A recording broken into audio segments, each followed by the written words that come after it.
Hello दोस्तों, कैसे हैं आप सब।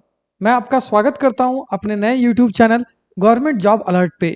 हमेशा की तरह आज हम फिर से आपके लिए एक नई जॉब वैकेंसी की जानकारी लेकर आए हैं दोस्तों, जो कि हमारे पास निकल कर आई है स्टाफ सिलेक्शन कमीशन यानी एसएससी की तरफ से। जी हाँ दोस्तों, ये जॉब वैकेंसी है एसएससी जूनियर इंजीनियर नोटिफिकेशन 2024, जिसे कि बम्पर 966 जूनियर इंजीनियर पोस्ट के लिए जारी किया गया है। सैलरी की बात करें तो ये आपको 35,400 रुपये से लेकर 1,12,400 रुपये पर मंथ तक की मिल जाएगी। वहीं जॉब लोकेशन आपका अक्रॉस इंडिया रहेगा। तो आइए दोस्तों, बिना देर के इस जॉब वैकेंसी के बारे में डिटेल में जान लेते हैं। लेकिन उससे पहले अगर आपने हमारे चैनल को सब्सक्राइब नहीं किया है तो तुरंत ही सब्सक्राइब करें, साथ ही इस वीडियो को पूरा देखें और लाइक और शेयर करना न भूलें। सबसे पहले बात कर लेते हैं दोस्तों कि कौन कौन से कैंडिडेट इसके लिए आवेदन कर पाएंगे। तो ऑल इंडियन कैंडिडेट, चाहे वो पूरे भारत में कहीं भी रहते हो, इसके लिए आवेदन कर सकेंगे। वहीं अगर डिसिप्लिन की बात करें तो जिन कैंडिडेट्स ने सिविल इंजीनियरिंग कर रखा है या फिर इलेक्ट्रिकल इंजीनियरिंग कर रखा है या फिर मैकेनिकल इंजीनियरिंग कर रखा है, वो सारे कैंडिडेट इसके लिए आवेदन कर सकेंगे। बेसिकली आगे हम इसकी डिग्री की बात कर लेंगे दोस्तों, क्योंकि इसके लिए जिन कैंडिडेट्स ने बीटेक कर रखा है या फिर डिप्लोमा कर रखा है, वो दोनों ही कैंडिडेट्स के लिए आवेदन कर सकेंगे। वहीं अगर बात करते हैं दोस्तों सैलरी की, तो ये मैं आपको बता ही चुका हूँ, ये आपको 35,400 रुपये से लेकर 1,12,400 रुपये पर मंथ तक की मिल जाएगी। जबकि अगर एज लिमिट यानी आयु सीमा की बात करें तो CPWD और CWC पोस्ट के लिए जिन कैंडिडेट्स की आयु 32 वर्ष या उससे कम है, वो सारे कैंडिडेट इसके लिए आवेदन कर पाएंगे। वहीं अगर बाकी अदर पोस्ट की बात करें तो इसके लिए आपकी आयु 30 वर्ष या उससे कम होनी चाहिए, और ये सभी 1 सितंबर 2024 तक होनी चाहिए।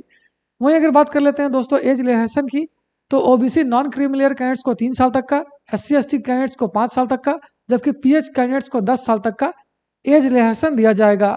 वहीं अगर एजुकेशनल क्वालिफिकेशन की बात कर लें दोस्तों, तो अगर आप BRO यानी बॉर्डर रोड ऑर्गेनाइजेशन के लिए अप्लाई करना चाहते हो, तो इसके लिए जिन कैंडिडेट्स ने डिग्री कर रखा है सिविल इंजीनियरिंग में, या फिर जिन कैंडिडेट्स ने 3 साल का डिप्लोमा कर रखा है सिविल इंजीनियरिंग से, साथ ही उन्हें 2 साल का एक्सपीरियंस है प्लानिंग एग्जीक्यूशन और मेंटेनेंस में, वो सारे कैंडिडेट इसके लिए आवेदन कर पाएंगे।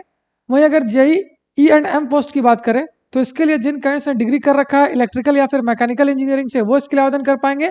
या फिर अगर आपने डिप्लोमा कर रखा है 3 साल का इलेक्ट्रिकल, ऑटोमोबाइल या फिर मैकेनिकल से, साथ ही आपके पास 2 साल का एक्सपीरियंस है कम से कम प्लानिंग एग्जीक्यूशन और मेंटेनेंस ऑफ इलेक्ट्रिकल और मैकेनिकल इंजीनियरिंग वर्क्स में, तो आप इसके लिए आवेदन कर पाओगे। वहीं अगर आप ब्रह्मपुत्र बोर्ड मिनिस्ट्री ऑफ जल शक्ति के लिए आवेदन करना चाहते हो, तो इसके लिए जिन कैंडिडेट्स ने डिप्लोमा कर रखा है 3 साल का सिविल इंजीनियरिंग से, वो इसके आवेदन कर पाएंगे।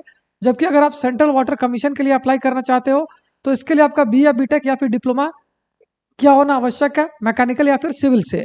वहीं अगर सेंट्रल पब्लिक वर्क्स डिपार्टमेंट की बात करें तो इसके लिए जिन कैंडिडेट्स ने डिप्लोमा इलेक्ट्रिकल या फिर मैकेनिकल या सिविल से कर रखा है, वो इसके लिए आवेदन कर पाएंगे। वहीं अगर central water and power research station की बात करें तो इसके लिए आपका डिप्लोमा इन इलेक्ट्रिकल या फिर सिविल से किया होना जरूरी है। वहीं DGQA नवाल या मिनिस्ट्री ऑफ डिफेंस की बात की जाए तो इसके लिए आपका डिग्री इन मैकेनिकल या फिर इलेक्ट्रिकल इंजीनियरिंग से किया होना आवश्यक है। या फिर जिन कैंडिडेट्स ने 3 साल का डिप्लोमा कर रखा है मैकेनिकल या इलेक्ट्रिकल इंजीनियरिंग से, साथ ही उन्हें 2 साल का एक्सपीरियंस है रेस्पेक्टिव फील्ड में, वो इसके लिए आवेदन कर पाएंगे। जबकि अगर बात कर लेते हैं फरक्का बैरेज प्रोजेक्ट की, जो मिनिस्ट्री ऑफ जल शक्ति के अंतर्गत आती है, इसके लिए अगर आपको अप्लाई करना है तो आपके पास डिप्लोमा की डिग्री होनी चाहिए इलेक्ट्रिकल या फिर सिविल से।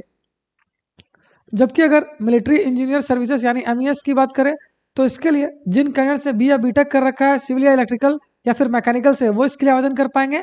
या फिर जिन कैंडिडेट्स ने 3 साल का डिप्लोमा सिविल इलेक्ट्रिकल या फिर मैकेनिकल इंजीनियरिंग से कर रखा है, साथ ही 2 साल का एक्सपीरियंस है उन्हें, वो सारे कैंडिडेट इसके लिए आवेदन कर पाएंगे। वहीं अगर बात कर लेते हैं NTRO यानी नेशनल रिसर्च ऑर्गेनाइजेशन की, तो इसके लिए आपका डिप्लोमा इन सिविल से किया होना आवश्यक है, और इसमें आपसे कोई एक्सपीरियंस भी नहीं मांगा गया है।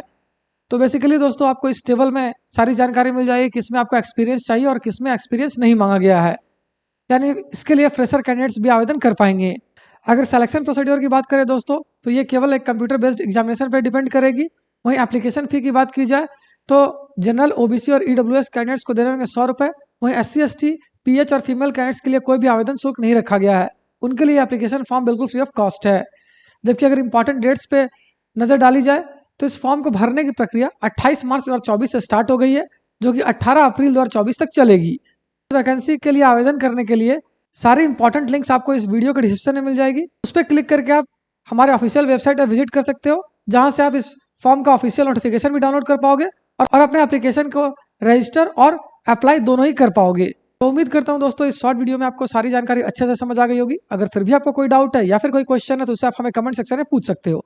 तो फिर मिलता हूं दोस्तों एक नए वीडियो में एक नई जॉब वैकेंसी की जानकारी लेकर। जय हिंद।